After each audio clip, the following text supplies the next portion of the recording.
A few weeks ago, MI was at my house arguing for 5 hours about what was it? Yeah, about toxic masculinity. Yeah, we're arguing about feminism and toxic masculinity. Yeah. So, 5 hours, guys. 5. We argue a lot. Anyway, so let's talk about leading. So now you're in a position, and I talk about leading because a lot of artists don't realize the responsibility that they have, even though they're not necessarily CEOs or presidents, right? And I remember very well that you negotiated your contract twice before I left, right? And so we see, what is the advice that you would give an artist who is having problems with his label now in terms of his approach to dealing with that? Because we're having a lot of breakups, a lot of issues. This is a question heavy. Right? So what would be your advice? Because you've gone from artist to label, but before you became a label head, I saw you renegotiate your contract twice. What should artists be doing instead of going into fights? Yeah, this is a very good question. Where's the camera? Let me look into the camera. All artists, whatever you're doing, stop and listen to this answer. Within this answer is the key to life and success. And here I go. All right. So number one is there's only one reason to be on a record label. There's only one reason. Well, there are two reasons, but the second one goes away quickly if you become successful. So the first reason is that I don't have startup capital. As soon as you start up and you start to make money, there's only one reason to be on a record label. And that is something called overhead costs. I don't want to pay. So you guys know how Nigeria works. If I'm paying a publicist 500K to publicize me, and that publicist is a lone working guy, what it means is that even though that publicist is telling me that my fee is 500K, I should know that his rent, his monthly expenses are coming out of that 500K. So he's probably going to use about 300K on the job. And that's because in the creative arts, most people are working by themselves. That is the reality of our business. That 200K, most artists never realize how much it amounts to until they are running their own business. So every time an artist tells me I want to start a record label, I like slap my head like this. I'm like, what are you doing? Like, you can build on the structure where you're at. Listen, my TED Talk was about this very same topic and saying to people, if there's something wrong with your record label and you can see it, it probably means that you are there to fix that problem and to build on what is there. And I think that's what we did at Chocolate City. Chocolate City has few things that were negotiated during our time. Number one, Chocolate City is the one record label where artists have managers that negotiate for the artists themselves. So when you call a Chocolate City artist, you don't speak to a business development person. They will direct you to the artist manager.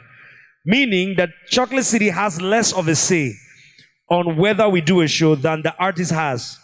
Why do we do this? Because there's a conflict of interest if the company is able to negotiate for shows for themselves. It's not apparent, but over time doing business, it will become apparent.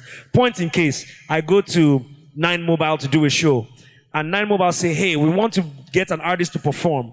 We're not really sure on the artist, but we also want to do social media activations. The record label looks and sees that, man, these social media activations will make me more money than this artist performing. So they focus on that. They take their eye off the ball. So we negotiated this with Audu. We passed it into law. Since then, in Chocolate City, every artist works under this structure, right? Since I've been there, I've argued with Audu more than any living human being. I'm sure more than his wife. I've probably caused Audu more grief than any human being on earth. But I'm proud to say I'm still standing with him. I'm still fighting with him. We're going to figure it out. And now that the baton is in my hand, he's standing with me. He's supporting me. And it's one of the best things to be able to look at Ice Prince's career and see that arc. And then look at Brymo. And then look at Nosa. and then look at Victoria Kimani, and then look at Coker, and then look at Dice, and then look at the 9, 10 young guys that we have on our record label now, starting off their journey, and being able to sit down with them and listen to their dreams. And you see, part of the problem, I know I'm on a rant now, part of the problem with Nigeria as an economy is that there are things that are not sustainable unless you band together. Most things that are in one place are not owned by Nigerians. So most of the big brands that have the leveraging power to change our country, most of our telecoms, most of our oil companies, most of our banks, when you do research, you find that the seed funding behind them, the people on the board, the people that own them, are not all Nigerian. Why is this important? Because it says that even though we have so much energy, there's something about the fact that we don't like to work with each other that stops us from reaching our true leveraging power. So every artist in Nigeria is fighting by themselves. They are fighting YouTube, Spotify, iTunes, TuneCore, whatever, MTN, Glow. You're fighting by yourselves.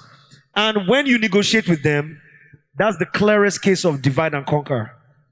When you walk in, you're by yourself, and they negotiate with you, and they beat you down, telling you that your brother is going to take a less of a fee, right? But here's the thing.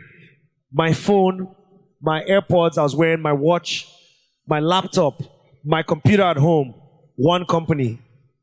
And that company is somebody's dream. Do you guys know who Paul Allen is? Yeah. So Paul Allen just died recently. How many people here know who Paul Allen is? Let me just see if you know your hand. Okay. So let's say about 30% know who Paul Allen is. This says a lot. Paul Allen is a co-owner of Microsoft. He just died and left a 20 billion estate behind. This is not the guy. That's not the Microsoft guy. So, not the main guy. The second guy in Microsoft is richer than the richest African man. And you don't even know who he is.